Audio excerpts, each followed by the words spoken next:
Alright, how's it going, folks? I know these couple of days a lot is in my mind, and I have to be waking up cool.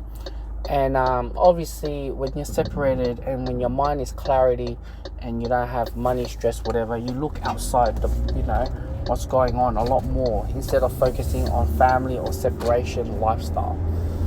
It's easy for me to say that, but one thing that really got me thinking is that you're reflecting on everything. And one of the scariest part that really got me thinking about a lot lately, it's about going back where the state that I'm in right now, where news and politician will call the state as the bankrupt state. Now, I won't know too much details how public or government sector or government funded industry, how it's been funded, like in what area that, for example, what is federal and what is state. You guys can kind of comment down below. What I know is the fact that Australia is getting less money, incoming money from, for example, maybe China trade, or not buying our minerals and China slowing down, or international students not flowing in, or perhaps what's the other word, like migrants is capping. Any of whatever what I'm going to say here, there's always a lot, and there's government funded like TAFEs, university, childcare, aged care, NDIS, child protection, retirement, like I say, like social welfare, domestic violence. I can name the whole lot. You got hospitals, primary school, high school, like elite school, some of them, it's just a whole big thing, and I don't want to get more into it. You guys kind of understand what I'm saying. Paramedics, hospital, nurses, the whole thing, whole shebang, and can be national parks as well. Can be, certain land, council lands as well, okay? I can go on forever and forever for you guys, right? Then when becomes tricky,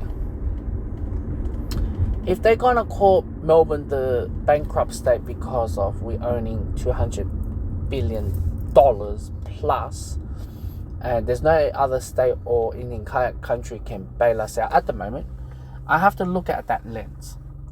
That most of us will probably be working in that field, whether you work in library or councils or whatever.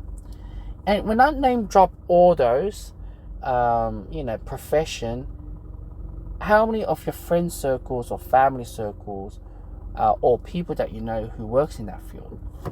And we can't say 70%, or whatever, how much percentage.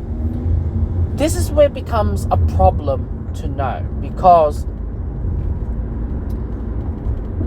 when recession or depression comes, or when the day that the state or the country says we're in bankrupt situation, and unfortunately I'm in that field, one of these fields, right? Then you start to question yourself, what is the government is going to classify deserving and undeserving, whether they're going to put partial of the money or taking partial of the money out, or what is the right word, money or funding, or what has to be cut out, because it's going to come to that stage, right?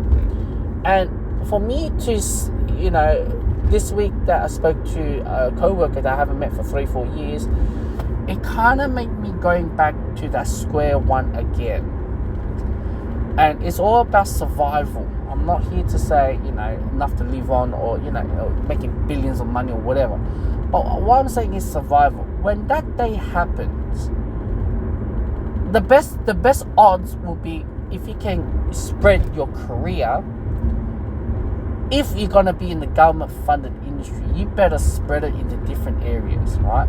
Now, government's going to pick and choose what's deserving, what's not deserving, which company is going to get more, and the other one's not going to get more when that day actually comes. And you got to be... You can't just sit here and say, oh, great, I put all my eggs in school, whatever. You'll die, all right? And you have to spread your eggs in certain field. you'll come a time that most of that money will be, a time that where government cannot pay you, because it's 100% government funded area, right?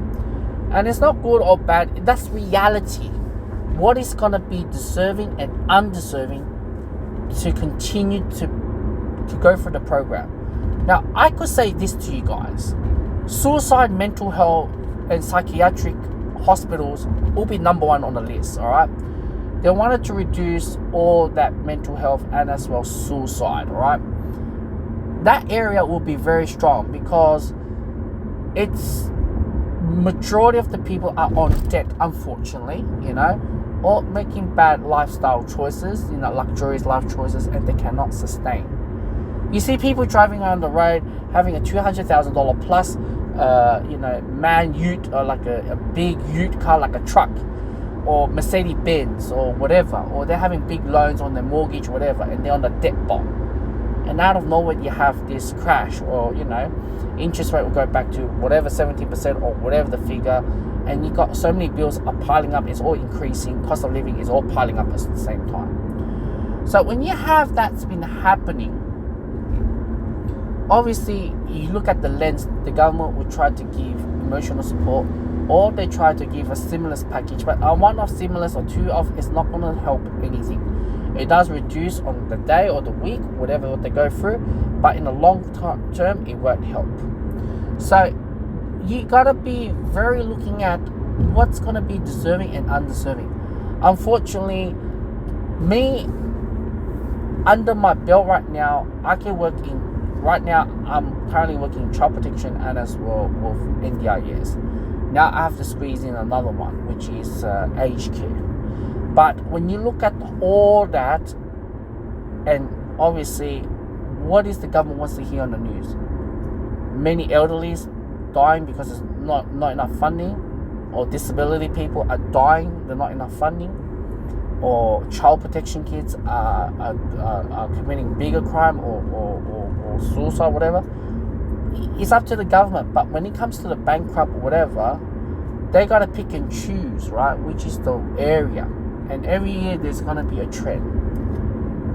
Obviously, domestic violence is going to skyrocket.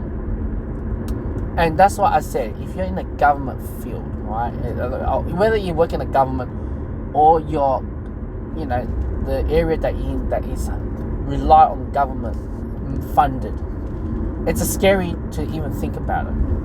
So I have discussed with my mate, I won't say a particular mate, but to let her know that this is what's going to happen and what is the plan, because you have to go to another career that is not government funded program. And if you're going to start it from somewhere, obviously it's not the biggest or the best money, but you have to spread your income stream, because if you don't do that, and I'm just saying, just a regular person, I'm pretty sure other people have crypto or what's that word, crypto, stocks or passive income, whatever. Housing, I know for the fact that housing rental will be skyrocket when that day happens. Homeowners are forced to give up their houses because of high interest rate, and they're unable to pay because they have more than one property. I'm not going to get into too details, you guys will know more than me. And rental will be skyrocketed to those who can able to survive the crash or the payment, or they don't have much loan left, or they're already paid off, right? I'm not going to get into details. We all know that, but the rental market we're going to go even crazier price tag than what we're speculating right now. So what I'm saying is that when tough times arise, how is this going to work? And I guess the question to say this is because many of our generations would never experience what the Aussies has experienced in the 1989 or 1988. When my parents just arrived, it was 17-18%. My parents arrived when it's 17-18% interest rate. But that being said, really, did my parents saw any badness? Well, they can get jobs left, right, center. But in today's Australia or Western world, right? We have the largest flow of migrants flowing in, so there won't be much jobs, or companies will fall because they're on a commercial loan or business loan, and it's skyrocketing, right? So it's gonna be very difficult. And the area that we looked at is food. People gotta eat, right? So if the food is the way to go, then that's the way we're gonna go look at food. But I know this prep talk, it's scary, or people may not look into it, but when it happens, and there's no second chances or whatever. The most you could do, you have as much savings as you had, or have a career that, best of luck, is still survive through, or government will still fund it. But when it comes to that day, it's going to be very difficult, because all of us are not farmers. All of us cannot self-sufficient to move to rural. We are so urban. We're so dumbed down because we're so used to buying.